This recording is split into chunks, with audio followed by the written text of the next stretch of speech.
በአንድ ቀበሌ ውስጥ 17 ቤተክርስቲያን ያለበት አለ።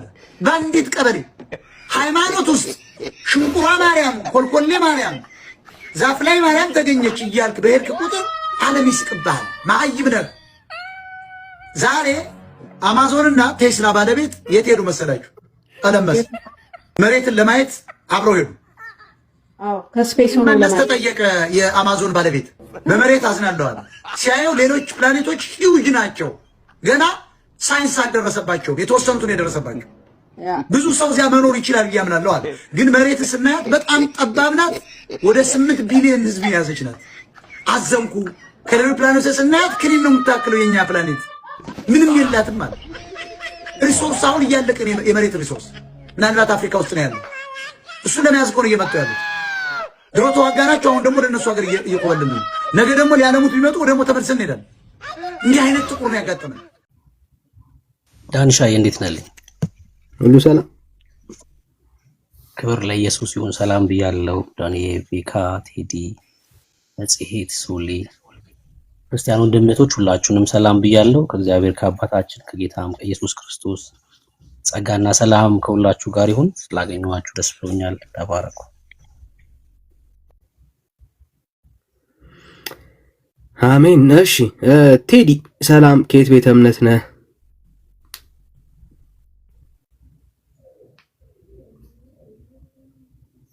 ቴዲ ይሰማል?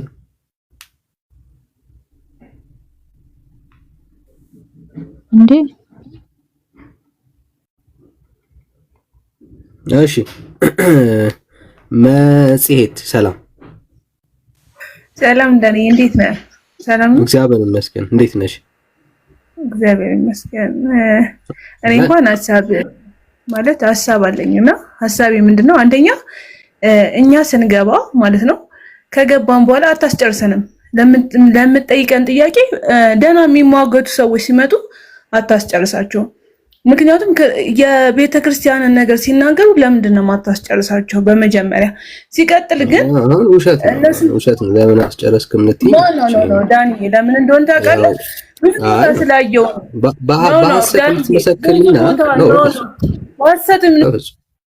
በፍጹም የሐሰት ወሬ አልፈልግም። ያው ከዚህ ጀምሮ እየለመንኩት ነው። ሲያወራ እኔ ጸጥ ብዬ እስኪጨርስ እየጠበቅኩት ነው ያለሁት። ያው አንቺ ራሱ ማስረጃ ስጠው ስትይ ነበር በኮመንት አንቺ ራስሽ ማለት ነው። ያለ ማስረጃ ዝም ብሎ እየደጋገመ አንድ ሐሳብ እንደነከሰ ካሴት እንዲያወራ አልፈቅድለትም። ማስረጃ የጠየቁት ከመጀመሩ ነው። ይኸው ከዚህ ጀምሮ የለኝም ብዬ ጻፍኩለት፣ ለመንኩት፣ አወራ። አሁንም ማስረጃ ደገምኩት። ይሄ ሁሉ መለመን አለበት ማስረጃ ተብሎ የለበትም። አንድ ሰው ማስረጃ ሲባል ይሄው እዚህ ቤተክርስቲያን በዚህ ትምህርቷ በዚህ መጽሐፏ ላይ እንዲህ ብላ ታምናለች ብሎ ማስረጃ መስጠት ማለት እንደሱ ነው። መረጃና ማስረጃ በደንብ ለዩ። አሁን እየጠየቅን ያለ ነው ማስረጃ ነው። ስለዚህ ይሄው በደንብ ተሰጥቶታል። ታለምና አይዞሽ፣ አሁን ሐሳብ ላይ የምታወሪ ከሆነ ከብሩኬ ጋር አውሩ። ካለዛ ግን ማስረጃ የሌለውን ሰው ዝም ብሎ ተረትን ዝም ብሎ ቤተክርስቲያኗ ማታምነውን ትምህርት ለዚህ ነው መጥቀስ ያቃተው ባይዘው ወይ ማስረጃ ስለሌለው ነው። ቤተክርስቲያኗ እንደዚህ ብላ አታምነማ። ቤተክርስቲያኗ እምነት ሲደመር ስራ ብላ እንደምታምን የማስረጃ ሳይሻል የቤተክርስቲያኗ አስተምሮ ነው። የነገረ ድነት ትምህርቷ እንደዛ ነው። ከእምነት ብቻ ያድናል ብላ አታምነ ቤተክርስቲያኗ። በማስረጃ አጉል አውጥቼ ነው ማስረጃ ማስረጃ የማታምንበትን ማስረጃ ያስታውራ እንትን ነው። ከብሩኬ ጋር አሁን በሐሳብ ላይ አስተያየት ጊዜ የለኝም። ሐሳቡ ላይ የምታወሪ ከሆነ እንቀጥል። ሐሳቡ ላይ ሳይሆን በመጀመሪያ ማለት ነው እኔ እናንተንም እንትን ማለት አልፈልግም። በሁለታችሁም እኔ በኦርቶዶክስ እና በፕሮቴስታንት ያለው መካከል ጥላቻ እኔ የለኝም፣ በሁለታችሁ ማለት ነው። ሲቀጥል ግን ይሄን ያህል ጥላቻ አሁን ሐሳብ ላይ እናውራ መጽሔት ታውን ሁሉ አስተያየት መስጠት አይከብድሽም? አንቺ ራሱ በሁሉ ነገር ላይ አስተያየት ስትሰጪ ይከብዳል ያስባል። ዛሬ ካስተያየት ነው ወደ አስተያየት ነው ዳኒ። እሺ ብታሽ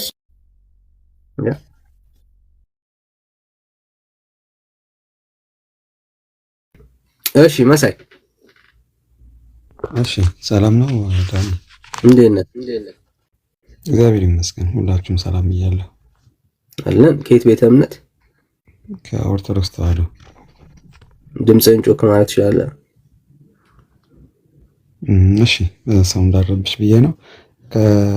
ከይቅርታ ጋር በፊት ትንሽ ከብሩክ ጋር ሳውራ የነበረው ሀሳብ ነበርና በዚሁ ርዕስ ተያይዞ ከእሱ ጋር ማውራት እችላለሁ። ያው እናንተንም ስለማከብር ነው። ችግር ትችላለህ። ብሩክ ዋለ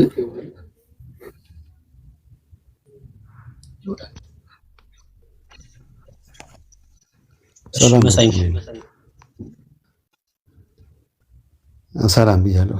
እንዴት ነህ? ክብር ለኢየሱስ ይሁን። እሺ ርዕሳችን በኦርቶዶክስ የሚያድን ኢየሱስ አለ ወይ? አዎ ከዳኒ ሳይሆን የነበረው ከስራ ጋር ተያይዞ አይደለ? ምናልባት ከእምነት ብቻ ይዳናል በሚለው ነው ወይስ አሁን ባልከው ነገር ላይ?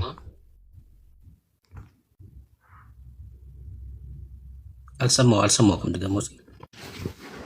እሺ አይ በስራ በእምነት ብቻ ይዳናል። እኛ የምናምነው በእምነት ብቻ እንደምንድን ነው እና ኦርቶዶክስ ነው በውይይት ውስጥ እናየዋለን። እሺ እሱም በውይይታችን ውስጥ እናየዋለን። እሺ ጥያቄው እንግዲህ የቤቱ ርዕስ በኦርቶዶክስ የሚያድን ኢየሱስ አለ ወይ ነው።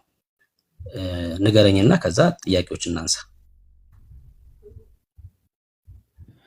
አይ ይሄን ከዚህ በፊት አውርተን ስለነበረ ከዳኒ ጋር ምናልባት አሁን ሲያወሩ ስለነበረ በዚህ ርዕሱ ላይ ብናወራ ብዬ ነው። ችግር ሌላ ርዕስ እናወራ እያልከኝ ነው? ይሄም ርዕስ ውስጥ ስለሚካተት ያው ጊዜ ምን ላለመፍጀት እና ደግሞ አጠር ለማድረግ ከእምነት ብቻ ይዳናል የሚለውን ነገር ትንሽ ለማውራት ያህል። እሺ እኮ ይሄ የቤቱ ርዕስ እናንሳና ከዛ አሁን ወደምትለው ደግሞ እንመጣለን። ችግር የለውም። ያው የተያያዘ ስለሆነ ችግር የለውም። ማለት ምንም ጥያቄ የለውም እኮ ከኢየሱስ እንደሚዳን ምንም ሁላችንም እናምነው ነገር ነው። ሁላችንም በምንስማማበት ከምናወራ ይልቅ በማንስማማበት ብናወራ ሞር የተሻለ ነው ብዬ አስባለሁ። እሺ አንተ በኦርቶዶክስ የሚያድን ኢየሱስ አለ እያልከኝ ነው አይደል? አዎ እሱ ካለሱ ሌላ እኮ ምንም ነገር የለም። መሰረቱም እሱ ነው፣ ምሳሌነቱም ሁሉ ነገርም የሚደረገው ጠቅላላ ለሱ ነው። ቤተክርስቲያን የትኛውም ቤተክርስቲያን በቅዱሳን በማንኛውም ስም የተሰራ ቤተክርስቲያን ቢሆን ያለሱ ምንም ነገር የለም። በክርስቶስ ኢየሱስ ብቻ አድነዋል። አንተን ኢየሱስ ባያድነኝማ አልሄድም ነበር እዚህ። ከምንድን ነው ያዳነክ? ከሁሉም ነገር። ከሁሉም ስትል ምንድን ነው ሁሉም ማለት? ያው በነፍስም በስጋም ከዘላለም ሞትም ከሁሉም ነገር ነው። ከዘላለም ሞት ድነሃል አንተ? ድኛለሁ። ክፋት እስከ ኃጢአት እስካልሰራው ድረስ አሁን በዚህ ሰዓት ስላለው ነው እያወራን ያለ ነው። እና አሁን በዚህ ሰዓት ከዘላለም ሞት ድነሃል ወይ ነው። ካልሰራው ማለት ያው ኢፍ አይደል ወደፊት ምናምን ነው እያልክ ያለው። አሁን በዚህ ሰዓት ነው እናንተ ስናወራ ኢየሱስ ከዘላለም ሞት አድነዋል ወይስ አላዳነ? በሱ ካመንኩኝ ከዛ በኋላ ግን በቆይታዬ ልዩነቱ ምን መሰለህ? በምሰራው ኃጢአትና ክፋት ካለ ግዴታ ንስሐ ያስፈልገኛል ብዬ አምናለሁ። ግን ደግሞ እስካመንኩኝ ኃጢአት እስካልሰራው ድረስ ድኛለሁ ብዬ አስባለሁ፣ እድናለሁ። ኢየሱስ ሳይሆን የሚያድንቅ አንተ ነህ ራስህ የምታድነው ማለት ነው። እንደዚህ የሚባል ነገር የለም። ያለሱ ምንም ነገር የለም ብያለሁ እኮ። ምክንያቱም ስለ ኢየሱስ ስጠይቅህ ስለ ራስህ ነው የምታወራው። ኃጢአት ካልሰራው ብላ ብላ እንደዚህ ነው እያወራ ያለው እና እኔ ስለ ኢየሱስ ነው እየጠየቅኩ ያለሁት። ስለ ራስህ በኋላ ትነግረኛለህ። በኢየሱስ ክርስቶስ ከዘላለም ሞት ድነሃል ወይ ነው የኔ ጥያቄ። ምንም የማያሻማ ጥያቄ ነው። ምንም አይካድም። መልካም። ያ ማለት ከዘላለም ሞት ከዳንክ ፍርድ የለብህም ማለት ነው። ጌታ ሲመጣ አንተ ላይ አይፈርድም ማለት ነው። በኮቴሽን ማርክ ማሰብ ያለብህ ክፋትና በደል እስካልተሰራ ድረስ የሚለው ነገር ማሰብ ተገቢ ነው። ክፋትና በደል ካልሰራሁኝ ማለት ነው ያልከ። እሺ መቼ ነው ያዳነክ? ወደዚህ ነው ሐሳብ እመጣለሁ። እሺ እናወራለን። መቼ ነው ያዳነ ኢየሱስ ከዘላለም ሞት? ያው በእምነት መሰረት ተሰቅሎ እስካዳነኝ ድረስ ተወልዷል፣ ስለ እኔ መከራ ተቀብሏል፣ ራሱን ሰቅሎ አድኖኛል ብዬ እስካመንኩ ድረስ በዛን ቀን የተፈጸመ ድነት አለ። እስካሁንም በዛው መሰረት እየሄድኩኝ ያለሁት። ሌላ ምንም አዲስ ነገር የለውም። ከዘላለም ሞት የዳንክበት ቀን መቼ ነው ነው ጥያቄ። ግልጽ አይደል?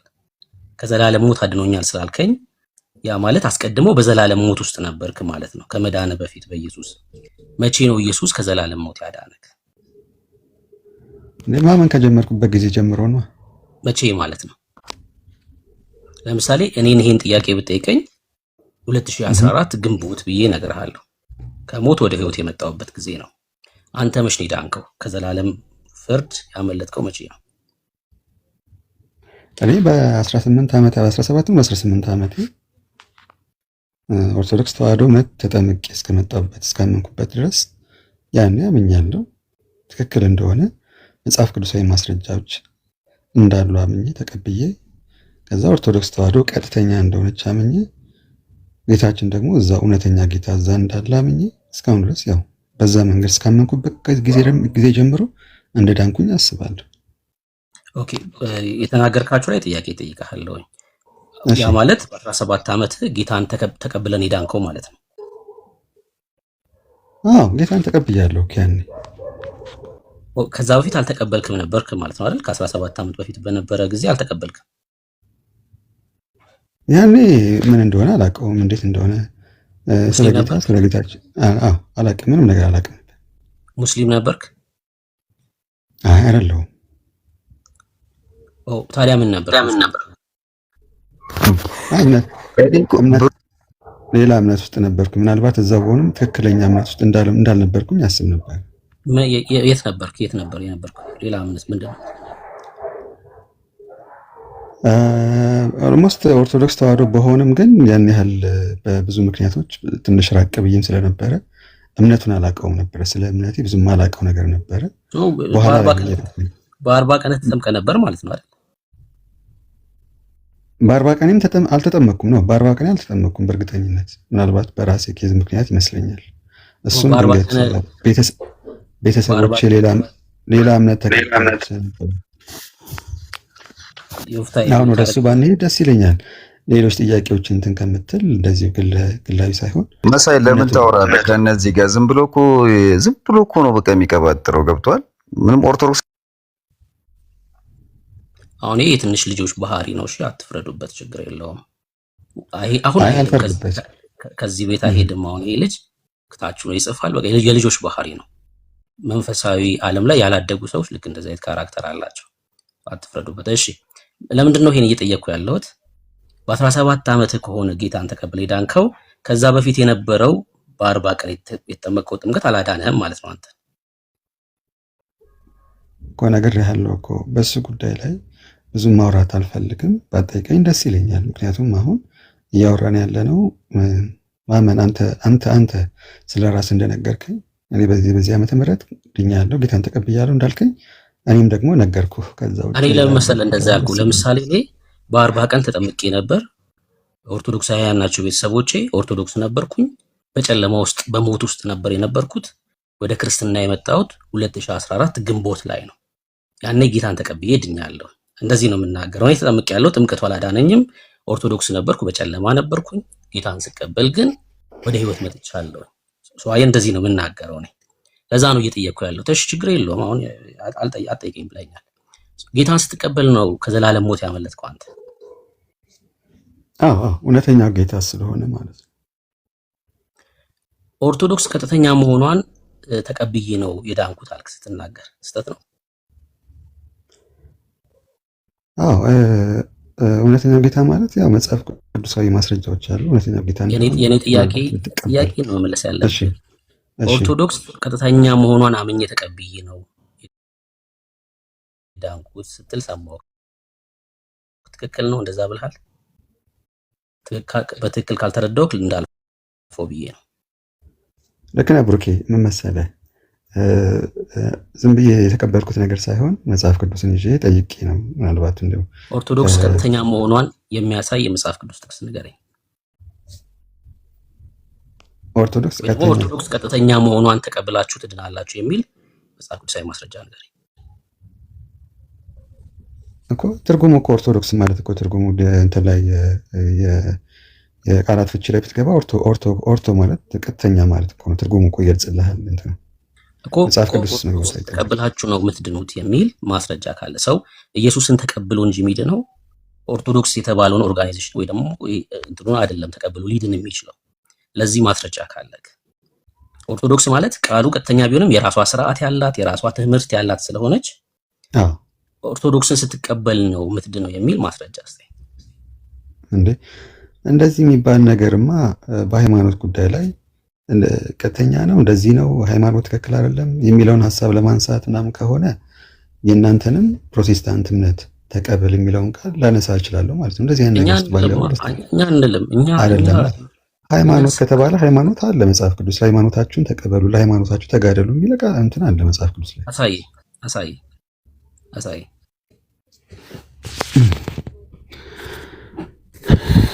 እሺ ጥቅስ ነገረኝ ካልከኝ ላግዝ እችላለሁ አሁን ያልከውን ማለት ነው።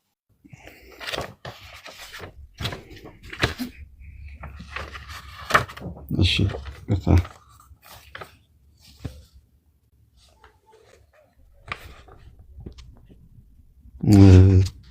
አልሳሳት ያው ይሁዳ መልእክት ምዕራፍ 1 ላይ መሰለኝ ድንገት ካስታወስከው አንተም ታግዘኛለህ። እሺ ቁጥር 3 እሺ አንብበው። አይ ያው ይሁዳ ምዕራፍ 1 ላይ አካባቢ መሰለኝ ለቅዱሳን አንድ ጊዜ ፈጽማ ስለተሰጠች ሃይማኖት ስለተሰጠች ሃይማኖት እንድትጋደሉ እየመከርኳችሁ እጽፍላችሁ ዘንድ ግድ ሆነብኝ የሚል ቃል አለ። ስለዚህ ለቅዱሳን የተሰጠችው አንድ ሃይማኖት አለች። እሺ ይሄ ሃይማኖት ብሎ የጠቀሰልን ይሁዳ ስለ ኦርቶዶክስ፣ ስለ ፕሮቴስታንት፣ ስለ ካቶሊክ እያወራን ያለው። ስለዚህ ያው እንደውም አሁን እንደገለጽከልኝ አንተ ትሻላለህ፣ እንደውም እናንተ ትሻላላችሁ። አንዳንዶቹ ሃይማኖት የሚባል አያስፈልግም ሃይማኖት አያድንም ይላሉ። ግን እዚህ ጋር ደግሞ ሃይማኖት ይላል። ሃይማኖት አኮ ጥያቄ ጠየቅኩህ። አሁን እዚህ ጋር የጠቀሰው ይሁዳ ሃይማኖት የሚለው ኦርቶዶክስ፣ ፕሮቴስታንት፣ ካቶሊክ እያለ ነው ወይ ነው ጥያቄ። እንደዛ ነው የምትረዳው? ያው ሃይማኖት ማለት እንዳልኩህ ትክክለኛው እምነት በቃሉ መሰረት ኦርቶዶክስ ማለት ቀጥተኛ ነው። ተዋህዶ ማለት መዋሃድ የተዋሃደ ስጋ የለበሰ እንደማለት ነው በእምነታችን። ስለዚህ ሃይማኖታችንን ትክክለኛ የሚያስብለው ቀጥተኛ የሚያስብለው እሱ ስለሆነ ሃይማኖት ማለት ትክክለኛው ሃይማኖት የትኛው እንደሆነ ታረጋግጣለህ። ምንድነው በስራ ወደ ርዕሱ እንመለስ። እዚህ ይሁዳ ላይ እየነገረን ያለው ይሁዳ ስለ ተቋሞች አይደለም እያወራ ያለው ስለ ኦርቶዶክስ፣ ስለ ካቶሊክ ምናምን ሳይሆን ስለ እምነት እያወራ ነው ያለው። ሃይማኖት ማለት ቃሉ የግዕዝ ነው። ሃይመነ የሚል ቃል ነው። እምነት ማለት ነው እንጂ ስለ ኦርቶዶክስ ስለ ተቋም አይደለም እያወራ ያለው። ለእምነታችሁ ተጋደሉ ነው እያለ ያለው። በክርስቶስ ላይ ላለን እምነት ማለት ነው። ፌዝ ነው የሚለውን እንግሊዝኛውን ቼክ አድርገው። ፌዝ ነው የሚለው ችግር የለውም። በሃይማኖት ቆይ አንዴ ስማኛ እስኪ ጨርስ። እሺ ሃይማኖት አያድንም ሲሉ ክርስቲያኖች እውነታቸውን ነው። ሃይማኖት ሲሉ ምን እያሉ ነው? ስለ ተቋም ስለ ማህበር እያወሩ ስለ ተቋም እያወሩ። አሁን በተቋም አይዳንም፣ የሚያድነው ኢየሱስ በክርስቶስ ላይ ያለ እምነት ነው የሚያድነው። እንደዛ እያሉክ ነው። ወደ ርዕሱ እንመለስ። በክርስቶስ ኢየሱስ ከዘላለም ሞት ድኛለሁ አልከኝ አይደል? አሁን ጻድቅ ነህ አንተ?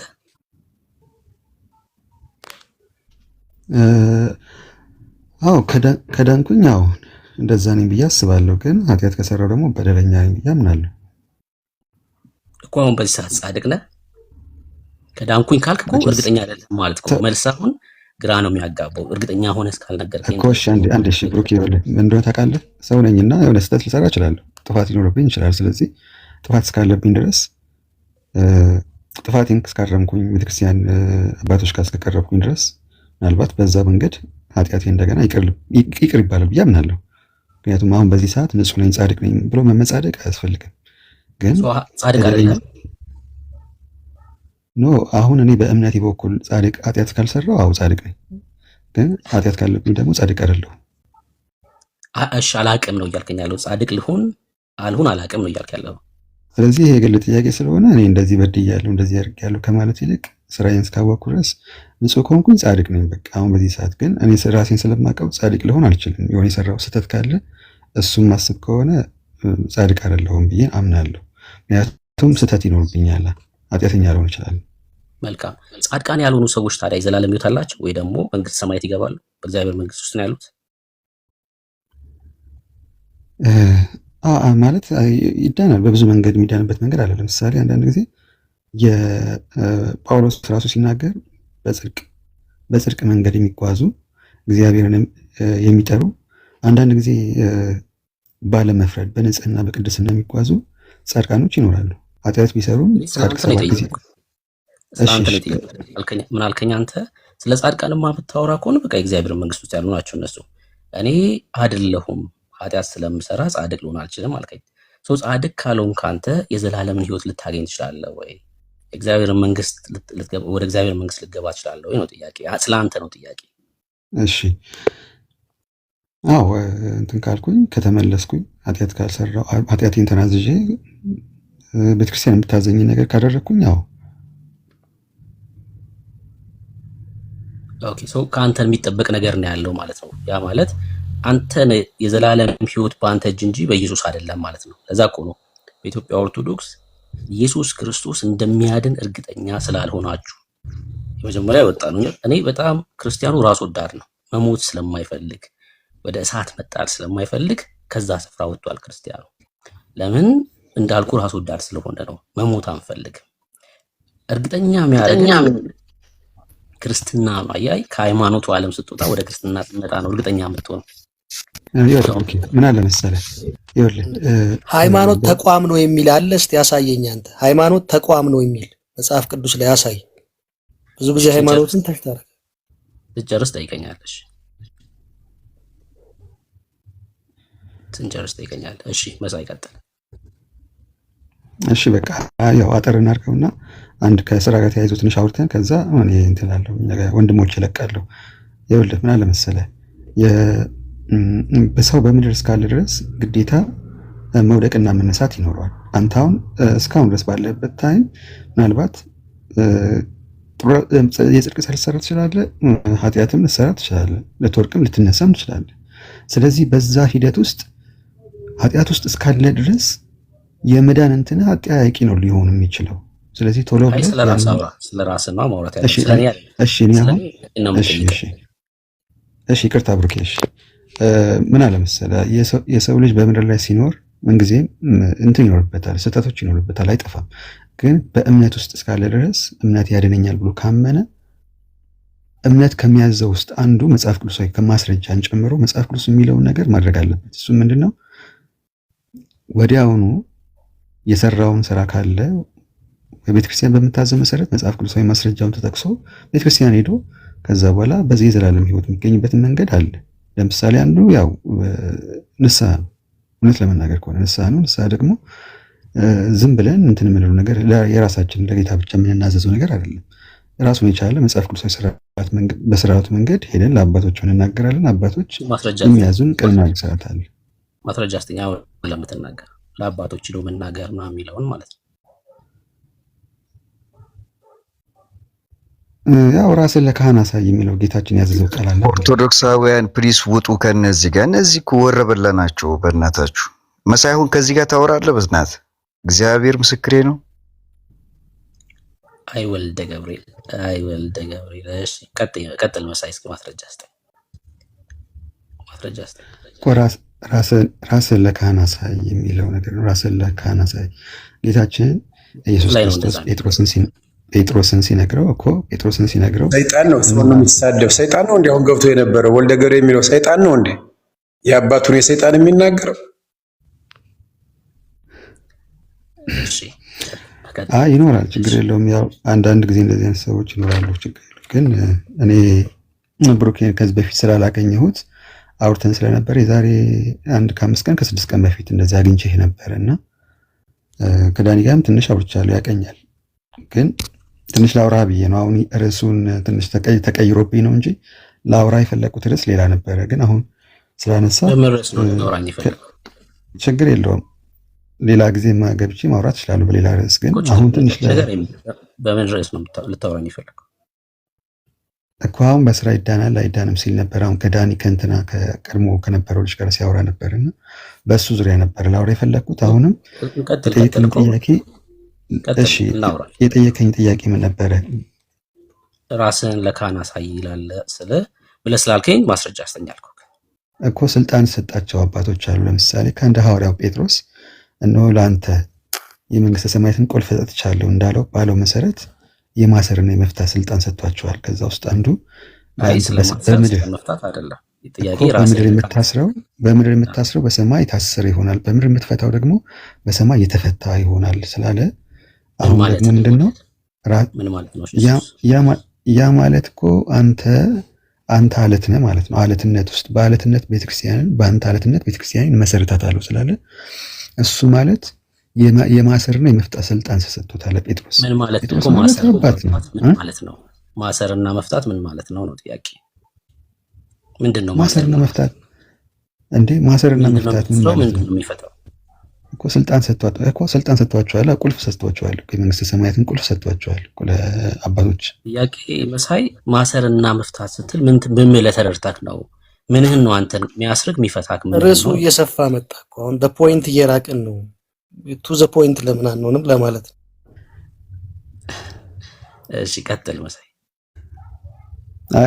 የአሁኑ ልጅ ግን ቢገባ ወይ እኔ ልውረድና እሱ ቢገባ ጥሩ ነበር። ይገባል፣ ችግር የለውም። ዘና ብላ አውራ እንትና። እሺ በቃ እሺ፣ ትንሽ ጊዜ ለመስጠት ጊዜ ላለመውሰድ ይኸውልህ፣ በዚህ ርዕስ ጉዳይ ሌላ ጊዜ እናውራና አንድ አጭር ነገር ብቻ ላውራ በእምነትና በስራ ምክንያት።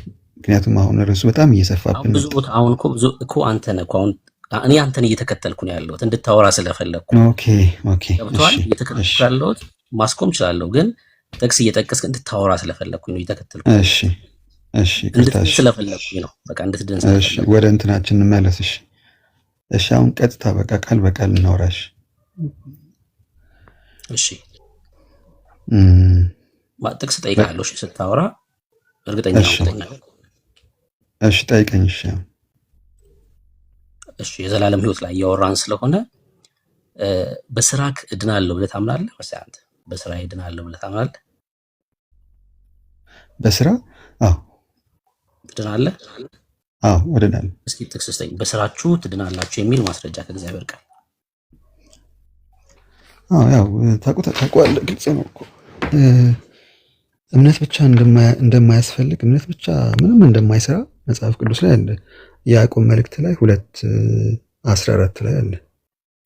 እስኪ እናንብበው አውጣውና።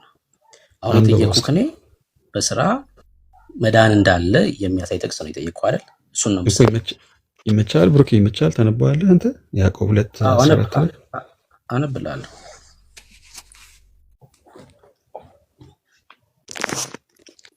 እሺ እኔ ላንብብልህ። እሺ ከቁጥር 14 ያዕቆብ 2:14 ነው። እሺ ወንድሞች ሆይ እምነት አለኝ የሚል ስራ ግን የሌለው ሰው ቢኖር ምን ይጠቅመዋል? እምነቱስ ሊያድነው ይችላልን? ይላል። በቃ ይሄ በቂ መልስ ይመስለኛል። አይ መልስ አይደለም። ጥያቄ በስራ መዳን ይቻላል ወይ ብዬ ስጠይቅ አዎ አልከኝ። ለሱ ማስረጃ አስተኝ። ለዛ ብዬ ነው የጠየኩት እኮ። እዚህ ጋር እኮ ያው ምን መሰለህ የሚለው ወንድሞች ሆይ እምነት አለኝ የሚል አለኝ ብሎ መመጻደቅ ምንም እንደማያስፈልግ ግን ስራ አለ እኮ። ስራ ግን የሌለው አስበው እንግዲህ ስራ ግን የሌለው ሰው ቢኖር ምን ይጠቅመዋል? እምነቱ ያድነዋልን? አያድነውም። እምነቱ ብቻ እኮ እያለ እኮ ነው ብሩኬ። እምነቱ ብቻ አያድነውም ሳይሆን እምነቱ አያድነውም ነው እያለ ያለው። አሁን እንግዲህ ያድነዋልን ማለት ምን ማለት ነው? ያድነዋልን ማለት እኮ እምነት ብቻ ምንም ዋጋ የለውም እኮ እያለ እኮ ነው እኮ። እምነቱ ብቻ አይደለም የሚለው እምነቱ ሊያድነው አይችልም ነው እያለ ያለው። ልዩነት ስላለው ነው። እሺ እምነቱ ሊያድነው አይችልም ስራ ከሌለው። አሁን እዚህ ክፍል ላይ ላንብበውና ሐሳቡ እንደው ግልጽ እንዲሆንልህ ለሌላ ጊዜ እምነት ስራ እንደማያድን የሚያድነው እምነት ብቻ እንደሆነ ላሳይ እዚሁ ክፍል ላይ። እስኪ አንተ አንብበው እስከ ቁጥር 17 ድረስ 2:14 ከ14 እስከ ራሱን ደግሜ ከ14 እስከ 17 አንብበው። አንብበው፣ ችግር የለውም አንብበው እስኪ አንተ። እኔ አጋጣሚ ስለማይመቸኝ ነው። እሺ ወንድሞች ሆይ እምነት አለኝ የሚል ስራ ግን የሌለው ቢኖር ምን ይጠቅመዋል? እምነቱስ ሊያድነው ይችላልን? ወንድም ወይም እህት ራቁታቸውን ቢሆኑ የዕለት ምግብን ቢያጡ ከእናንተ አንዱም በደህና ሂዱ እሳት ሙቁ ቢላቸው ጥገቡ ቢላቸው ለሰውነት ግን የሚያስፈልጋቸውን ባይሰጧቸው ምን ይጠቅማቸዋል? እንደዚሁም ስራ የሌለው እምነት ቢኖር በራሱ የሞተ ነው አይደል የሚለን። አሁን ያዕቆብ ምንድነው እየነገረን ያለው? ልጠይቅህና ትመልስልኛለህ። ከዛ በዛው ትረዳለህ ማለት ነው። ያዕቆብ እየነገረን ያለው እንዲሁ ስራ የሌለው እምነት ቢኖር በራሱ የሞተ ነው ይላል። የሞተ የተባለው ምኑ ነው መሳይ? እኮ ስራ የሌለው አሁን ለምሳሌ ሌላ ቦታ ላይ አለ እምነት አይቆ ሌላ ቦታ ሳንሄድ እዚሁ ላይ እንቆይ። እሺ እዚሁ ላይ እንቆይ። እንደዚሁ ስራ የሌለው እምነት ቢኖር ቁጥር 17 በራሱ የሞተ ነው ይላል። የሞተ ነው የተባለው ምኑ ነው ጥያቄ። ቁጥር 17ን ፖስት አድርጎልን እሺ ታች ኮሜንት ላይ ያዕቆብ 2:17 እንደውም ቴንክ ዩ በቃ ይሄ ቃል ራሱ በቂ ማስረጃ እኮ ነው ብሩኬ። ለምን መሰለህ እምነትን ብቻ መያዝ ማለት በቃ የሞተ እንደሞተ ሰው ነው የሚቆጠረው እኮ። እምነት ብቻ ማለት በጣም አደገኛ ነገር እኮ ነው። እምነት ብቻ ማለት በቂ አይደለም። ስራ ያስፈልጋል እኮ እያለ እኮ ነው። ምንድነው የጠየቁክ? ስራ ያስፈልጋል እያለ ነው። አይ ምንድነው የጠየቁክ? እኔ አንተ አሁን ወረድ ብላ አንብበህልኛል እስከ 17 ያለው እኮ ምን ብዬ ጠየቁ? ከዛ መሳይ እኮ ድጋሜ ልጠይቅ፣ ስማኝ፣ ችግር የለውም። እንደዚሁ ስራ የሌለው እምነት ቢኖር በራሱ የሞተ ነው ይላል። የሞተ ነው የተባለው ምኑ ነው ጥያቄ። ስራው ነው ወይስ እምነቱ ነው የሞተ የተባለው? እምነቱ ብቻውን ስራ ከሌለው ልክ እንደዛው የሞተ ነው እኮ እያለ ያለው። ኦኬ የሞተ የተባለው እምነቱ ነው አይደል መሳይ? እኮ አለ እኮ ቃሉ እኮ ወንጌሉ ተናገረ እኮ። ናይስ። እሺ አሁን በደንብ ስማኝ። ስራ አንድ ሰው እምነት አለኝ ቢል ግን ስራ ከሌለው የሞተ እምነት ነው ያለው እያለን ነው አይደል መጽሐፉ? በመጽሐፍ ቅዱስ ማስረጃ መሰረት እንደዛ እያለ ነው ያለው። እሺ የሞተ እምነት ያድናል ወይስ አያድንም? ይኸውልህ እምነት ያድናል እኮ እምነት ያድናል፣ ግን ያሰመረበት የኔ ጥያቄ የሞተ እምነት ያድናል ወይስ አያድንም ነው ጥያቄ። የሞተ እምነትማ እንዴት ያድናል? ከስራ ውጭ እኮ ሊድን አይችልም እኮ እያለ እኮ ነው እዚህ ጋር ቃሉ ወንጌሉ። ስለ ስራ አይደለም የጠየቅኩህ። እኔ የጠየቅኩህ እምነቱ ነው የሞተው ብለኸኛል። የሞተ እምነት ያድናል ወይስ አያድንም ነው ጥያቄ። አሁን ስለ ስራ አይደለም የጠየቅኩህ። የሞተ እምነት ያድናል ወይስ አያድንም? ኦኬ አያድንም። እዚህ ክፍል ላይ ያዕቆብ እየነገረን ያለው አንድ ሰው ዳንኩኝ ብሎ ስራ ከሌለው የሞተ እምነት ነው ያለውና ያ ሰውዬ አልዳንም እያለን ያለው። ያዳነው እምነት አይደለም ያለው። ለዛ እኮ ነው ቁጥር 14 ላይ ቅድም ያነበብነው ላይ ምን ይላል መሰለ? ወንድሞች ሆይ እምነት አለኝ የሚል ማን ነው? እምነት አለኝ የሚለው አንተ፣ እኔ አይደል? በክርስቶስ አምናለሁ ምንለው እኛ ነን። ከዛስ ስራ ግን የሌለው አምኛለሁ እያለ ስራ የሌለው ሰው እምነቱ ሊያድነው ይችላልን ይላል። ጥያቄ የተነሳው እምነቱ ላይ ነው። ለምን? የሞተ እምነት ነው ያለው ይሄ ሰውዬ። እውነተኛ እምነት ያለው ሰውማ አይደለም ብሩኬ፣ አይደለም እንደዛ አይደለም። እምነት ብቻውን ዋጋ እንደሌለው እኮ እያሳየ ነው። አንተ እዚህ ጋር ነው አየህ ልዩነቱ። በጣም በአረዳድ ልዩነት አለ። ስራ እንደሚያስፈልግ በግልጽ ይናገራል። ስራ ከሌለው እምነቱ ብቻ አያድነውም ካለ የምንረዳበት የትርጉም መጠን በጣም የተሳሳተ ነው ብሩኬ። እንደዚህ እናድርገው፣ ችግር የለውም። እንደዚህ እናድርገው። አሁን ደግሞ ለምሳሌ ሌላ ቦታም ጥቅስ ማምጣት እንችላለን። ሌላ ቦታ ማውራት እንችላለን። እንሄዳለን፣ ግን ጨርሰን ብንሄድ ተረድተኸው ብትሄድ ሌሎች ሰዎችን ቢረዱ ይሻላል። እየጨረስን እንሂድ። ችግር የለውም። ደስ ይለኛል። እንደዚህ እናድርግ። ለምሳሌ እምነት አለኝ ብሎ ስራ ቢኖረው አንድ ሰው እምነት አለኝ የሚል ሰውና ስራው መልካም የሆነ ሰው ቢኖር እምነቱ የሞተ ነው ወይስ ያልሞተ ነው? በያዕቆብ ጥቅስ መሰረት እስቲ ግልጽ አድርግልኝ። ስራው ብቻ እምነት አለኝ ይላል። ከዛ ፍሬ ደግሞ አለው፣ የተገለጠ ህይወት አለው፣ መልካም ህይወት አለው እያልኩ ነው ያለሁት። የዚህ ሰውዬ እምነት የሞተ ነው ወይስ ሙት አይደለም? እንዴ ከስራ ጋር ካስተባበረ የሞተ አይደለም ብዬ አምናለሁ። እምነት እያለው ካስተባበረ አይደለም የሚለው ቃሉ ስለመተባበር ወይ ደግሞ ኮምባይን ስለማድረግ አይደለም የሚናገረው። የዳነ ሰው ህይወቱ የሚታይ ነው እያለ ያለው። ለምሳሌ አንድ ሰው ድኛለሁ እያለ እየተናገረ ስለ ክርስቶስ ኢየሱስ እያወራ ህይወቱ ግን በጨለማ ከሆነ ምን ልልበት የኃጢአት ከሆነ ይሄ ሰውዬ ውሸታም ነው። ይሄን ሲያረጋግጥልን ምን ብሏል መሰለ ያዕቆብ ቁጥር 19 ላይ እግዚአብሔር አንድ እንደሆነ አንተ ታምናለህ ይላል። ከዛስ መልካም ታደርጋለህ። አጋንንት ደግሞ ያምናሉ ይንቀጠቀጣሉ። ለምሳሌ የአጋንንት እግዚአብሔር መኖሩን ማመናቸው ያደናቸዋል። በቃ እንደውም በጣም ቴንኪው ሩኬ እግዚአብሔር ይስጥ። አንተ ማለት የእንትኒ ማለት ጥሩ ነው። እኔ በጣም አደንቃችኋለሁ። ሁላችሁም ክቡር የእግዚአብሔር ልጆች ናችሁ ያምናለሁ። ድንገት የተሳሳተ ሃይማኖት ውስጥ እንዳላችሁ እናንተን የመሰለ ሰዎች ሌላ እምነት ውስጥ መግባታችሁ ትንሽ እንትን ቢቆጭም አጋንንት እንኳን ያምናሉ በፊቱም ይንቀጠቀጡማል። ግን አጋንንት ማመናቸው አላዳናቸውም። የዘላለም ሕይወት የላቸውም አጋንንቶች። ማመንም አጋንንትም ያምናል ይላል እኮ መጽሐፍ ቅዱስ። ማመን እኮ በቂ እንዳልሆነ አጋንንትም ያምናል ግን አይድንበትም ይላል መጽሐፍ ቅዱስ። እሺ ስማኝው በደም ችግር የለውም። እንደ አንተ እንዳልከው እንዳልሆነ ላሳይክ ነው። የአጋንንት እምነት ስራ ስለሌለው ነው ያላዳነው ወይስ እምነቱ ትክክለኛ ስላልሆነ ነው? እንደዚህ አድርጌ ላሳይ። አይሁዳውያን ለምሳሌ በእግዚአብሔር ያምናሉ። እኔስ ብዙም ስለሱ ብዙም እንትን የለኝም። ስለ አይሁድ ብዙም እንትን የለኝም። እሺ ንገረኝ። አይሁዳውያን ማለት እነ ሙሴ ማለት ነው። የነ ሙሴ ዘር እስራኤላውያን ማለት ነው። እስራኤላውያን ኦኬ። በያህዌ ያምናሉ አይደል? ያምናሉ። እውነተኛ እምነት አላቸው። እሺ ጌታን ባለመቀበላቸው ጠፍተዋል ወይስ አልጠፉም?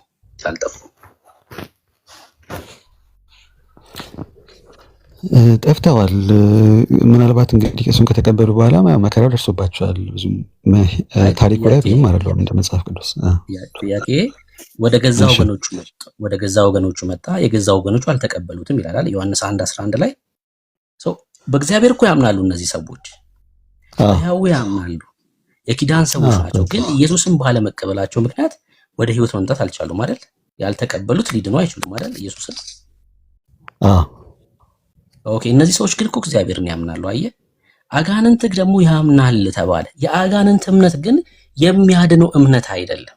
ስራ ባለመኖር እኮ አጋንንትማ በቃ እኮ የጨለማ ኃይል እኮ ስልጣን ያለው እኮ ነው። የዚህ ዓለም ገዢ ነው እኮ አጋንንት ሲጀምር። እና ኢየሱስ ያድነኛል ብሎ አይደለም እምነቱ። ስለ እግዚአብሔር ያውቃል ነው እያለን ያለው። ስለ እግዚአብሔር ኃይል ያውቃል ነው እያለን ያለው። ንጽጽሩ የአጋንንት እምነትና እምነት አለኝ ብሎ የሚናገር ስራ የሌለው ሰው አንድ አይነት ነው እያለን ያዕቆብ ያለው። አንድ አይነት ሰው ነው። ምን ያለ አጋንንት እንዴት አንድ አይነት የሞተ እምነት አንድ አይነት እንዴት ይሆናል ማለት? አሁን በግልጽ ለማስቀመጥ ያህል ማለት ነው። አንድ አይነት ሊሆን አይችልም። ለምሳሌ አንደኛ ስለ እምነት ካወራ እምነት ማለት ምን ማለት ነው ብለህ ካሰብክ እምነት አለው ከተባለ በጌታችን እንደሚያምን ነው። እንደዛ እየተገለጸ ነው ያለው። ገብቶሃል? ምን ብሎ ነው የሚያምነው በጌታችን? አጋንንት እምነት ማለት ምን ማለት ነው ታዲያ? ዝም ብሎ ከመሬት ተነሳ ዝም ብሎ ሰማይና ምድር የፈጠረ አምላክ አለ ወይ ደግሞ የሆነ ነገር አለ ብሎ ነው እንደሚያምነው? ስለ እምነት ከጠቀሰ እኮ መጽሐፍ ቅዱስ ስለ እምነት ከጠቀሰ እምነት ማለት ምን ማለት ነው? ስለ እምነት ለምን መጥቀስ አስፈለገው ታዲያ? እኮ ስለ እግዚአብሔር ያውቃል ነው እኮ ያውቃል። እምነት አለው እኮ ሰው እምነት አለው። ስለ ሰው እያወራ ነው አይደል? እምነት አለው ካለ አንድ ሰው አምኗል ብሎ እያሰበ ከሆነ ግን ያ ሰው እምነቱ ብቻ ምን ይጠቅመዋል እያለ ከሆነ ያለው እምነቱ ምንም ሊጠቅመው አይችልም። ለምሳሌ እንደዚህ ብሎ ያምናል አጋንንት። ላሳይክ። ጳውሎስ በአንደኛ ቆሮንቶስ 15 ላይ እንደዚህ ያለ ቁጥር 1 ማለት ነው። ወንድሞች ሆይ የሰበክሁላችሁን ደግሞም የተቀበላችሁትን በእርሱ ደግሞ የቆማችሁበትን በእርሱ ደግሞ የምትድኑበትን ወንጌል አሳስባችኋለሁ። የምትድኑበትን በከንቱ ካላመናችሁ በቀር ብታስቡት በምን ቃል እንደሰበክሁላችሁ አሳስባችኋለሁ። እኔ ደግሞ የተቀበልኩትን ከጌታ ከሁሉ በፊት አሳልፌ የሰጠኋችሁ እንዲህ ብዬ መጽሐፍ እንደሚል ክርስቶስ ስለ ኃጢአታችን ሞተ። መጽሐፍ እንደሚል ክርስቶስ እኛን ስለማጽደቅ ተነሳ፣ በሶስተኛው ቀን ተነሳ። ይሄ ማለት ነው እምነት ማለት ነው። ይሄ ስለኛ ሆኗል ብለን ስንቀበል ማለት ነው። አጋንንት እንደዚህ ብሎ ያምናል። ኢየሱስ ስለ ኃጢአት ሞቷል ደግሞ ምን ስለማጽደቅ። በነገራችን ላይ አጋንንት ከዚህም በላይ ያምናል። እኛም ማናቀውንም ጭምር ያውቃል። ምክንያቱም አጋንንት በጣም ረቂቅ ስለሆኑ መላእክት ነበሩ ወድቀው ነው አይደል? ስለዚህ አንተ ከምታስበው በላይ እኛ ከምናስበው በላይ ያምናሉ፣ ያውቃሉ። ግን ደግሞ አጋንንት በፊቱ ያምናሉ፣ ይንቀጠቀጡማል። ስማኛ አጋንንት የአጋንንት እምነት ክርስቶስ ኢየሱስ ስለኔ ሞቷል ብሎ ነው የሚያምነው አጋንንት አይደለም። እሱን እኮ ነው እየጠየቅኩ ያለሁት። የሚያድነው ማለት ክርስቶስ ኢየሱስ ስለኔ ኃጢአት ሆኖ ሞቷል መስቀል ላይ ደግሞ እኔን ስለማጽደቅ ተነስቷል ብለን ስናምን ነው። እምነት ማለት ይሄ ነው። አጋንንት እንዲህ ብሎ ያምናል ወይ ነው ጥያቄ። አጋንንት አያምንም ሲጀመር ራሱ እንደዚህ ሞቶልኛል ምናምን ብሎ ነገር ግን ለሰው ልጆች የከፈለው ዋጋ አጋንንት ያውቃል። እኔ ስለ እውቀት አይደለም ሰው ይሄን ስላወቅ አይደለም እኮ ምትድነው። ኢየሱስ ስለኔ ኃጢአት ሆኖ ሞቷል ብለህ ስታምን ነው ምትድነው። ደግሞ እኔን ስለማጽደቅ ተነስቷል ሊወስደኝ ይመጣል ብለህ ስታምን ነው የሚያድነው። እምነት ማለት ይሄ እኮ ነው። እሱ ጋር እየመጣን ያለ ነው። በቃ እኔም እሱን ነው የምልህ እኮ በሱ እኮ ምንም ክርክር የለንም እኮ ምንም እንትን የለንም። ኦኬ ለምሳሌ ያዕቆብን ስንመልሰው አጋንንት እንደዚህ አይነት እምነት ስለሌለው ሊድን አይችልም ማለት ነው። አይድንም ከናካቴው። ልክ እምነት አለኝ የሚለውም ሰውዬ ስራ ስለሌለው ሳይሆን ያልዳነው እምነቱ ልክ እንደ አጋንንት ጤነኛ ስላልሆነ የሞተ እምነት ስላለው ፍሬ የለውም፣ ህይወት የለውም። እንደዛ ሊሆን አይችልም። አንድ ሰው አሁን ለምሳሌ ሰው የተከበረ ነው በእግዚአብሔር አምሳል የተፈጠረ እስከሆነ ድረስ ካመነ ሞቶልኛል ብሎ ካመነ እምነት የሚባል ነገር እንደዚህ የወደቀ ነው የሞተ ነው የሚባል ነገር የለም። እምነት እኔ አይደለም ያልኩት እኔ አይደለም የተቃወምክ ያለው ያዕቆብን ነው። ቁጥር 17 ላይ ራስን አስብያለሁ። ስራ ላንብበውና ድጋሜ ራስን ላስብል። ቅድም እንኳን አስብዬክ ነው የጀመርኩት እና ላንብበውና እንደገና ከዛ ራስ ትላለህ። ከዛ ወደ ሌላ ሐሳብ እንሄዳለን፣ ወደ አንተ ህይወት ማለት ነው። ይሄው እንደዚሁ ስራ የሌለው እምነት ቢኖር በራሱ የሞተ ነው ይላል። የሞተ የተባለው ምኑ ነው? ይሄን ነበር ቅድም የጠየቅኩህ። ስራ እኮ የሞተ ነው የተባለው እምነቱ ደካማ ስለሆነ ስላልሆነ አይደለም። አሁን ለምሳሌ አንድ ሰው እዚህ ውስጥ ምንም የማያምን የጠየቅኩህ የሞተ የተባለው ምኑ ነው ነው አብራራለኝ ሳይሆን የሞተ የተባለው ምኑን ነው? እምነቱ ወይስ ስራው ነው የሞተ የተባለው? እምነቱ ነው። መልካም። የሞተ እምነት ያድናል? አያድንም። አይ በቃ ያዕቆብ ይሄን ነው እኔ አንተን እኮ አስብልሃለሁ። እኔ ስናገረው ነው ትላለህ እንጂ አንተን አስብልሃለሁ። ይኸውልህ የሞተ እምነት አያድንም ካልከኝ እዚህ ያዕቆብ እየነገረን ያለው የሞተ እምነት ስላላቸው ሰዎች ሰው የሞተ እምነት ካለው በህይወት አይገለጥም ነው፣ መልካም ህይወት የለውም ነው። ለምሳሌ እንደዚህ አድርጌ ላሳይክ። መልካም ስራ የሌለው ወይም ደግሞ ስራ የሌለው እምነት ቢኖር ይሞታል ቢሆን ጥቅሱ እንደዚህ ቢሆን ለምሳሌ ይሞታል ቢሆን ኦሬዲ ህይወት ነበረው ማለት ነው። ይሞታል የሚባል ነገር በህይወት ያለ ነው አይደል የሚሞተው። ስራ ባለመስራቱ እምነቱ እየሞተበት ነው እያለን ነበር ያዕቆብ። ይሄ ግን ኦሬዲ ምንድነው ያለን ያለው እምነቱ የሞተ ነው። የሞተ እምነት ደግሞ ስለማያድን እምነት አለን ብለው በክርስቶስ እናምናለን ብለው በስራ ያልተገለጡ ሰዎች ያልዳኑ ሰዎች ናቸው። እምነታቸው የሞተ ነው እያለን ያለው ያዕቆብ መሳይ። ይኸውልህ እንደዛ አረዳድህ ለምሳሌ የሞተ እምነት በሚለው እንደዚህ አይነት ነገር ከተረዳ አንድ ጥቅስ አለ። አሁን ያዕቆብ 2:26 ላይ ነፍስ የተለየች ስጋ የሞተ እንደሆነ እንዲሁም ደግሞ ከስራ የተለየ እምነት የሞተ ነው ይላል። አሁን እዚህ ጋር ከዛኛው አንተ ካልከው ጋር ፍጹም እንትን ያለ የተራራቀ ነገር ነው ያለው። ለምሳሌ እምነት ከስራ ሲለይ ነው የሞተ ሊሆን የሚችለው እንጂ የሞተ እምነት ብቻ ቁንጽል ሐሳቡን አውጥቶ እምነት እንዲህ ነው፣ እምነት ደካማ ነው፣ እምነት የሆነ በቃ ነቀፌታ ያለ ነው ተብሎ የሚዘረዘር የሚተነተን ነገር አይመስለኝም። ቃሉ ወንጌሉ የሚለው ነፍስ ከስጋ ሲለይ የሞተ እንደሆነ ሁላ ስራ እምነት ከስራ ሲለይ እንደዚሁ የሞተ ነው ብሎ በግልጽ በማረጋገጫ አስቀምጦልናል። እዚህ ጋር ያዕቆብ ምዕራፍ 2 ቁጥር 26 ላይ ማለት ነው። ለዛኛው መልስ እንዲሆን ነው እዚህ ጋር የተጠቀሰው። ስለዚህ እምነት ከስራ የተለየ እምነት የሞተ ነው ይላል። እንደዚህ አድርጌ ላሳይክ። ያዕቆብ 2:26 ላይ ማለት ነው። እሱን ነው እኮ እያልኩ ያሉት እስካሁንም መለሱ ነው። ለምሳሌ አንተ ኢየሱስን ስታምን በየትኛው ግንድ ላይ ነው የምትሆነው? በየትኛው ግንድ? ሰው ጌታን ሲያምን በምን አይነት ግንድ ላይ ነው የሚሆነው?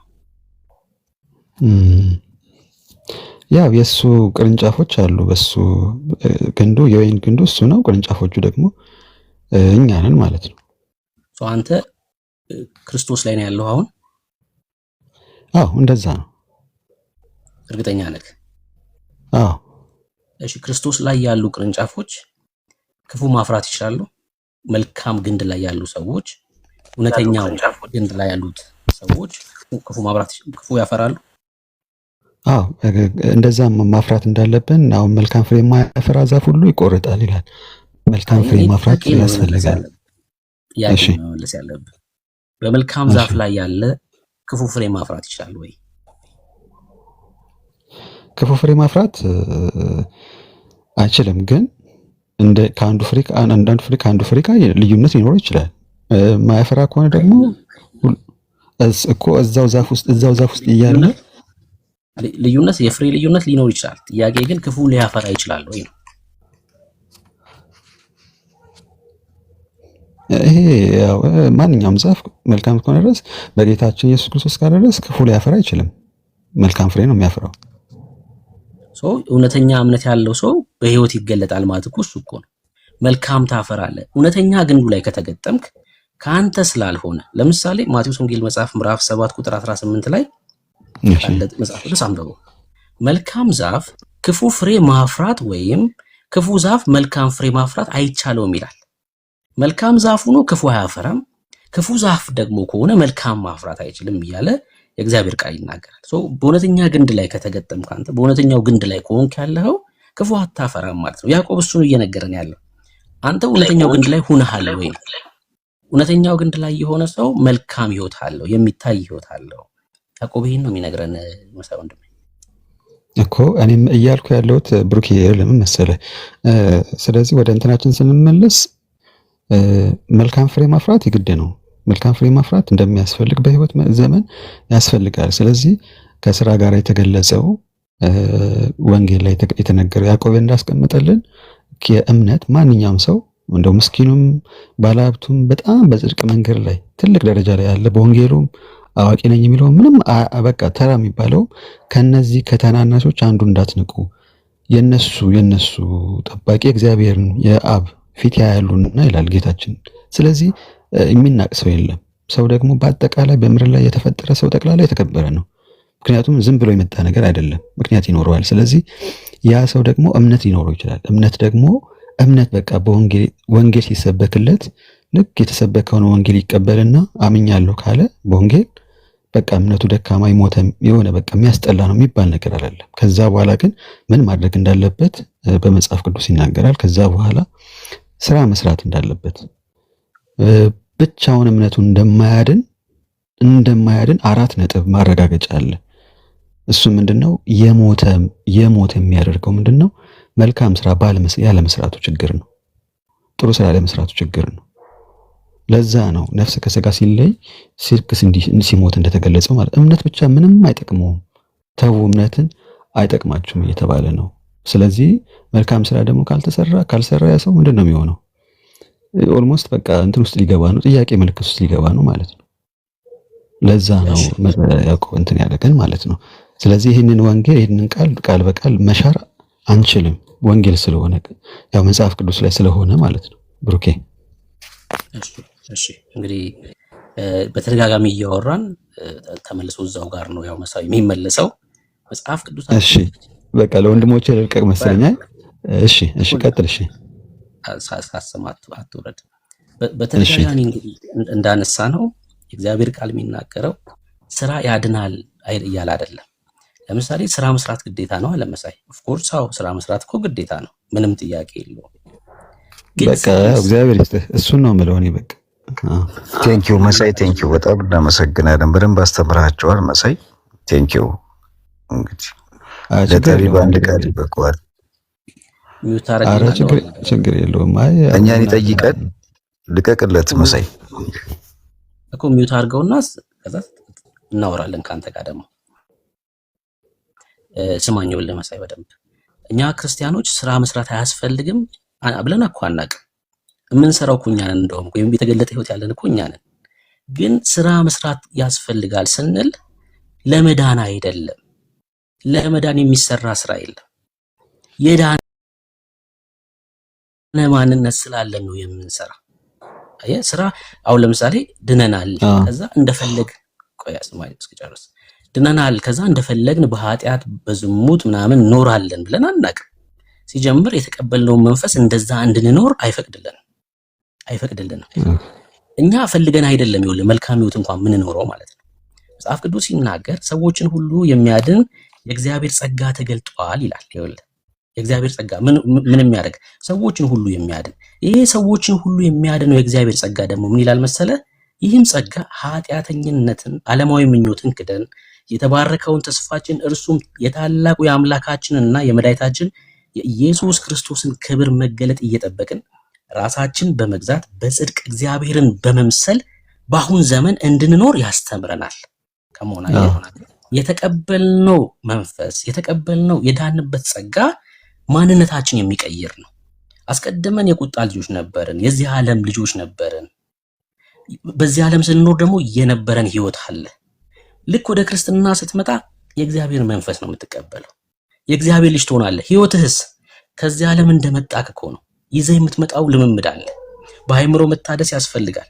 ይሄን የሚያደርገው ምንድነው? ያ ያዳንን ጸጋ ራሱ ነው። ህይወታችንን ይቀይረዋል። እኛ በኃጢአት እንኖር እንኳን ብንል አይፈቅድልንም። ለምን? የተቀበልነው ዘር አለ፣ የዳንበት ዘር አለ፣ የማይጠፋው ዘር አለ። ለዛ ነው ዮሐንስ ሲናገር ምን ይላል በመልእክቱ መሰለ? አንደኛ ዮሐንስ መልእክት መጽሐፍ ምዕራፍ 3 ላይ ቁጥር 8 ኃጢአትን የሚያድር ከዲያብሎስ ነው ይላል። ኃጢአት የዲያብሎስ ስለሆነ ማለት ነው። ከዛ ዲያብሎስ ከመጀመሪያው ኃጢአትን ያደርጋል ይልና የዲያብሎስን ስራ እንዲያፈርስ የእግዚአብሔር ልጅ ተገለጠ ይላል። የእግዚአብሔር ልጅ የተገለጠው ምን እንዲሆን ነው? የዲያብሎስ ስራ እንዲፈርስ፣ የጨለማው ስራ እንዲፈርስ ነው። ከእግዚአብሔር የተወለደ ሁሉ ኃጢአትን አያደርግም። ኃጢአትን የማያደርገው ብርቱ ስለሆነ አይደለም፣ ዘሩ በእርሱ ይኖራልና ከእግዚአብሔር ተወልዷልና ኃጢአትን ሊያደርግ አይችልም ይላል። አይ ማንነታችን የሚቀይረው ያ የተወለድንበት ዘር ነው። መልካም ስራ እንድናደርግ አንደክምም እያልኩ አይደለም። ክርስቲያን አይወድቅም እያልኩ አይደለም። ህይወቱ ግን በጨለማ አይደለም፣ ምልልሱ የጨለማ አይደለም እያልኩ ነው። እንወድቃለን። በመውደቃችን ምክንያት ደግሞ እንዳንጠፋ ደግሞ የሚያደርገን የክርስቶስ ደም ነው። ለምን? ልጆቹ ኃጢአትን እንዳሰሩ እንጽፍላችኋለሁ ይልና ማንም ኃጢአት ቢያደርግ ከአብ ዘንድ ጠበቃ አለው ይላል። አየህ፣ በሰማይ ወዳጅ ዘመድ አለን፣ እኛ ወንድም አለን በሰማይ ኢየሱስ የተባለ ንጉስ ማለት ነው። እርሱ የሱ ደም ለኛ ዋስትናችን ነው፣ በመውደቅ እንኳን እንዳንጠፋ። አየህ፣ ግን በኃጢአት ምልልስ ውስጥ ግን ክርስቲያን አይኖርም። እና መልካም ስራ እንድንሰራ ማን ነው የሚያደርገው መሰለ? ራሱ ያዳንን ጸጋ ራሱ መንፈስ ቅዱስ። ለዚህም ጳውሎስ ሲናገር በፊልጵስዩስ መልእክቱ ላይ ምዕራፍ 1 ቁጥር 6 ላይ እንደዚህ ይላል። ይኸውልህ በእናንተ መልካም ስራ የጀመረው ይላል። በእኛ መልካም ስራ የጀመረው እግዚአብሔር ነው አይደል? በእኛ መልካም ስራ የጀመረው መንፈስ ቅዱስ ነው። እሺ፣ በእናንተ መልካም ስራ የጀመረው እስከ ኢየሱስ ክርስቶስ ቀን ድረስ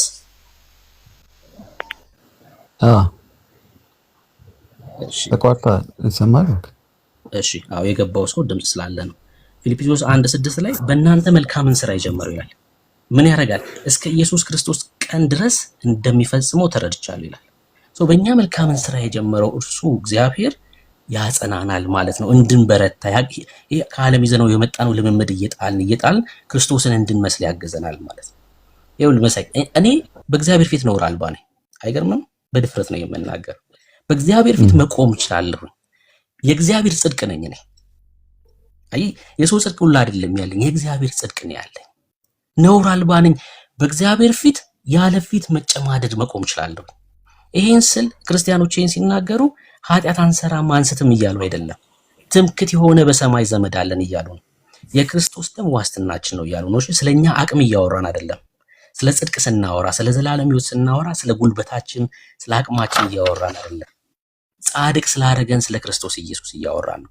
ይሄን ሲናገር ጳውሎስ በሮሜ መጽሐፍ ምዕራፍ 4 ላይ ሲናገር ይኸውልህ እንደዚህ አለ። የመጨረሻ ጥቅስ ሲሆን አንተ ምን ለመዳን ይሆንልህ እንግዲህ ጳውሎስ እንደዚህ አለ በሮሜ መጽሐፍ ምዕራፍ 4 ላይ አብርሃም በስራ ጸድቆ ቢሆን የሚመካበት አለውና።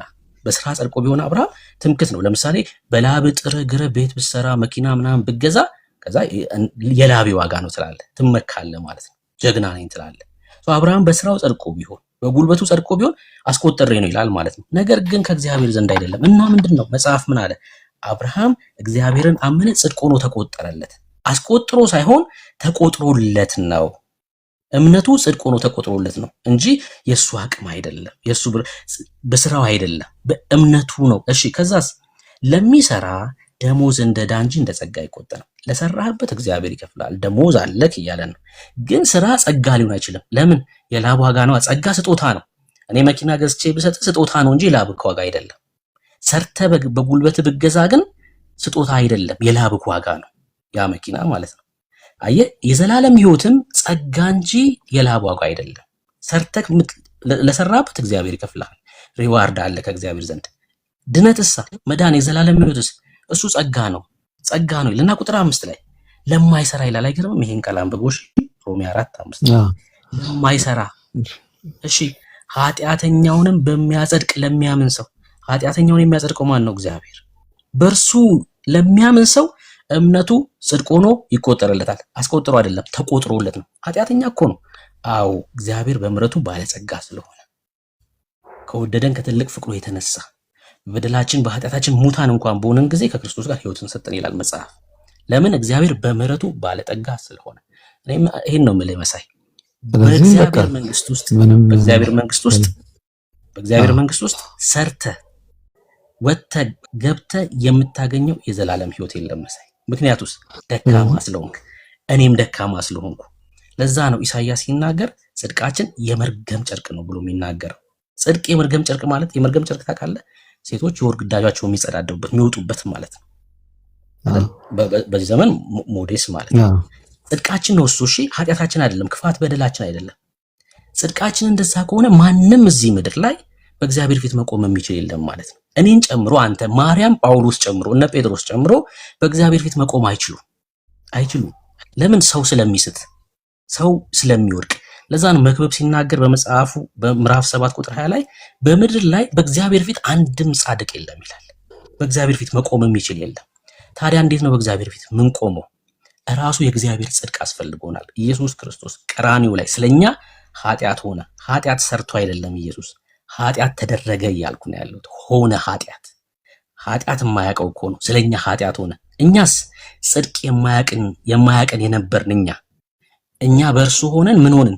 ጻድቅ ሆነን ተደረግን። እኛም ማለት ነው ተደርገን ነው እንጂ አድርገን አይደለም። እና ምን እያልኩ ነው? በክርስቶስ ኢየሱስ ላይ ከሆነ እምነት የዘላለም ሕይወት የተረጋገጠ ነው። በራስ እጅ ላይ ከሆነ ግን የዘላለም ሕይወት ማንም ሊቆም አይችልም። እንስታለን፣ እንወድቃለን፣ እንበድላለን እግዚአብሔርን። እግዚአብሔር ግን በምሕረቱ ባለጠጋ ስለሆነ በክርስቶስ ኢየሱስ ላይ ከሆነ እምነት የዘላለም ሕይወት የተረጋገጠ ነው። ይሄን በድጋሚ ልንገርህ። እዚህ ውስጥ ያሉ ክርስቲያኖች ዛሬ መንግስተ ሰማይ ገብተዋል። ታምነኛለህ? እሺ በቃ ጨርሻለሁ። ትንሽ ነገር ለመናገር ነው። በቃ እሺ በቃ ለወንድሞቼ እንድለቅ ማለት ነው። ትንሽ ነገር ለመናገር ያህል ይሄን ስማኝና አንተ ትናገራለህ። እዚህ ውስጥ ያሉ ክርስቲያን ወንድሞች ዛሬ የዘላለም መንግስት ውስጥ ነው ያሉት፣ በእግዚአብሔር መንግስት ውስጥ ነው ያሉት። ታምናለህ? ይሄ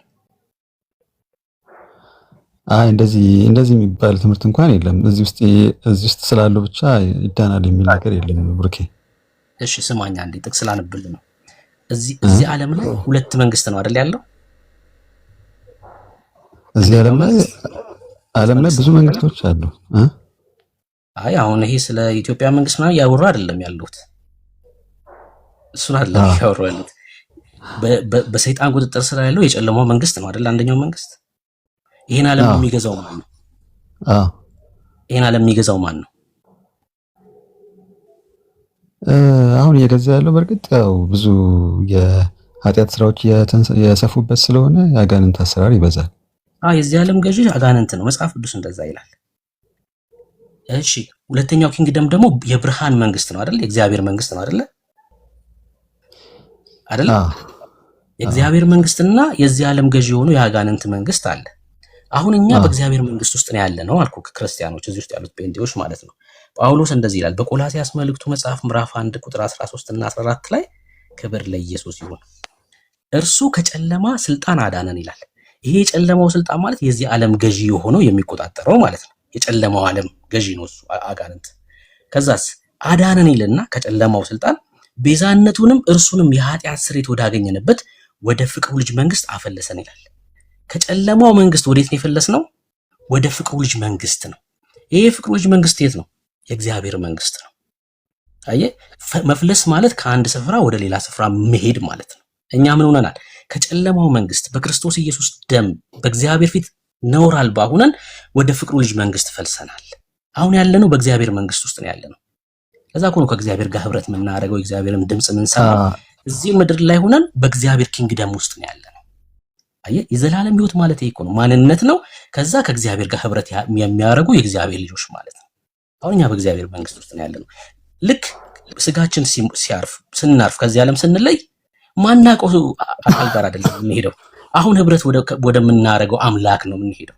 ለዛ ነው አየህ ሰው ሲሞት ይሄዳል ምናምን እኛ ጋር ግራ የማይሆነው ጥያቄ የማይሆንብን በእግዚአብሔር መንግስት ውስጥ ነው ያለነው። አሁን ልክ በስጋ ስናርፍ ወደዛው ወደ እግዚአብሔር መንግስት ህብረት ወደምናደርገው አምላክ እንሄዳለን ማለት ነውና ክርስቶስ ኢየሱስን አዳኝ አድርገህ እጅን አንስተህ ከተቀበልክ መሳይ የዘላለም ህይወት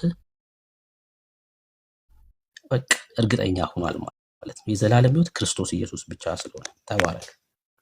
እሺ እንደዚህ ሳይሆን በቃ እምነቴ እሺ ትናገራለህ። ቆይ አንዴ ዳግም በቃ እኔ ትንሽ ነገር ልበልና እሰማችኋለሁ። ችግር የለም። በጣም አንተ ትንሽ እንደው በመሃል ማጠቃለያ እንድትሰጥ ነው። ምናልባትም ይቅርታ እንደሞች ቆይ ሶሪ ዲያቆን ረጅም ሰዓት ስለሰማን ይጨርስና እንስማውና ከዛ አንተ ትቀጥላለህ። ዲያቆን ረጅም ሰዓት ስለሰማን እሱ ሚሊዮን እንስማና ትቀጥላለህ። አዎ ደስ ይላል። አሉ እኮ ከስር አሉ ልጆች አሁን የሚገቡ እዚህ ላይ አሉ። ከነሱ ጋርም ታወራለህ። ችግር የለውም። መስማት ደስ ይለኛል። በጣም እንወዳችኋለን ሁላችሁንም ማለት ነው። በዚህ አጋጣሚ ግን ያው ዳኒም ጥሩ ልጅ ነው እውነት ለመናገር ከሆነ ምክንያቱም የሰው ልጅ ወንድሞች ምን ያህል ተሳስተዋል ብዬ በማምንበት እምነት ላይ ሲሆኑ ያሳዝነኛል። ምክንያቱም አሁን ቅድም በቃ ስለው የነበረው ነገር ነው መዳን በእምነት ብቻ አትበሉ እያልን ያለነው ለዛ ነው ማለት ነው ብሩኬ። ምክንያቱም አንተ ስገልጸው እኛ እኮ እምነታችን ብናምንም ይሄን እንደዚህ ነገሮች እንደዚህ ይሆናሉ፣ በዚህ መንገድ እኮ እንደዚህ እናደርጋለን ስትል ጥሩ ነው፣ መልካም ነገር ነው። እሱ ግን ደግሞ ስትገልጹ በቃ እኛ እኮ እምነታችን ብቻ በቂ ነው የሚል ነገር አታንሱብን ድጋሚ ለማለት ነው። ሁለተኛ ደግሞ በተደጋጋሚም ጌታ ማስቀደሙ ሲናገር ጌታ ሆይ ብቻ ማለት ራሱ አይጠቅምም። ጌታ ሆይ የሚለኝ ሁሉ መንግስተ ሰማያት የሚገባ አይደለም የአባቴን ፈቃድ የሚፈጽም እንጂ። እኛ እኮ የአብርሃም ልጆች ነን ሲሉት የአብርሃም ልጆችማ ብትሆኑ ኖሮ የአብርሃምን ስራ በሰራችሁ ነበር ነው ያለውና የአብርሃምን ስራ የጽድቅ ስራ ያስፈልጋል ወገኖቼ። ስለዚህ አሁንም ደጋግሞ ማንበብ የትኛው እውነተኛ እምነት እንደሆነ ራስን መጠየቅ፣ ለጥያቄዎች ደግሞ በቂ መልስ ቤቱ ጋር እንደሚገኝ አሁንም ደጋግሞ መጠየቅ ይፈልጋል። አንዱን ቃል ከአንዱ ቃል ጋር ማስታረቅ መቻል አለብን። አንዱ ቃል ሌላ የሚናገረው ነገር አለ። ለምሳሌ ታውጡልኝ ይችላላችሁ፣ ከእምነት ብቻ ይዳናል የሚለው ነገር ታውጡልኛላችሁ አውቃለሁ። እኔም ግን ስራ ደግሞ እዚህ ጋር ደግሞ ስላለ እሱንም ማስማማት ያስፈልጋል። ብሩኬ መሳይን መጠየቅ ይቻላል። ብሩኬ መሳይን መጠየቅ ይቻላል። ብሩኬ ችግር የለውም ጠይቀኝ እስኪ። አይ ችግር የለውም ይጠይቀኝ። አሁን እየጨረስሽ ስለሆነ ጠይቀኝ እስኪ። ችግር የለውም። እሺ ብሩኬ ምን እኔ እና እሱ ብናወራው ብዬ ነው። ብሩኬ ችግር የለውም ዲስከሽን አይደለም። ጠይቀኝ ስለሆንክ አንተ መሳይ ምን መሰለህ ይቻላል። አንተ ኦርቶዶክስ ስለሆንክ ከኛ ጋር ነው የምታወራው። እሱም ኦርቶዶክስ ነው፣ አንተም ኦርቶዶክስ ሰው ከኛ ጋር ነው የምታወራው አንተ። አይ ክላሪቲ ስለሚያስፈልግ ነው። ግድ የለም።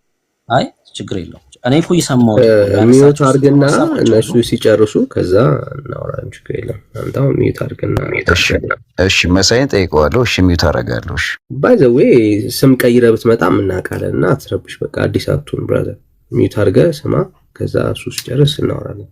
ፕሮፋይል ብትቀይርም ለድምጽ ስለምናውቅ ማለት ነው። የቤቱን ህግ ታውቃለህ። መሳይን የምጠይቀው ጥያቄ አለኝ። ሚዩት ወራጅ አትረብሽ አልኩ። ከዚህ በኋላ እሺ በቃ ወለደው ችግር የለውም። ጠይቀኛለህ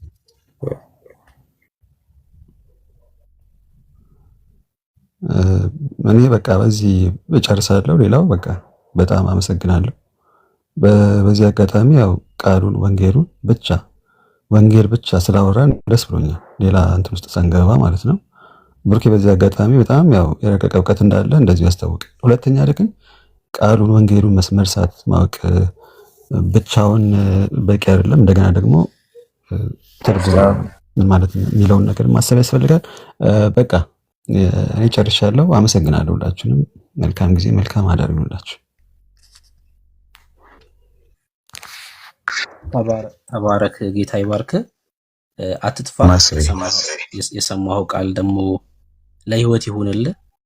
እንግዲህ እግዚአብሔር ይረዳሃል ብዬ አምናለሁ። የእውቀት ሁሉ ባለቤት እግዚአብሔር ነው። እግዚአብሔር ነው የሚያስተምረው። እግዚአብሔር ይረዳሃል። ማቴዎስ ወንጌል መጽሐፍ ምዕራፍ 7ን ጠቅሷል። ጌታ ሆይ የሚለው አሁን ይሄ ለኛ የሚጠቀስ አይደለም። እሺ ክርስቲያኖች አይደለም። ማቴዎስ ወንጌል መጽሐፍ ምዕራፍ 7 ጌታ ሆይ የሚለኝ ሁሉ የሚድን አይደለም ሲል ጌታ ምን እያለን ነው? የአባቴን ፍቃድ የሚያደርግ ነው ብሏል አይደለ?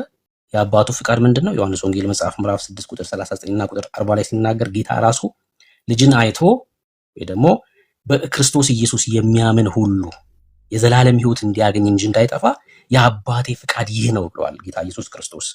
እኛ እውነተኛ እምነት ያለን ኢየሱስን አምነን ነው ጌታ ሆይ የምንለው። ማቴዎስ ወንጌል 7 ላይ ያሉት ጌታ ሆይ የሚሉት የበግ ለምድ የለበሱ ተኩላዎች ናቸው፣ ነጣቂ ተኩላዎች። እውነተኛ እምነት የሌላቸው ቤተክርስቲያን ውስጥ ሊገቡ የሚችሉ ማለት ነው። የበግ ለምድ ለብሰው ተቀላቅለው ሊገቡ የሚችሉ ማለት ነው እንጂ እኛ እውነተኛ እምነት ያለንን ሰዎች ያለ አይደለም ለማለት ነው። እኔ ተባረክ፣ እንቀጥል።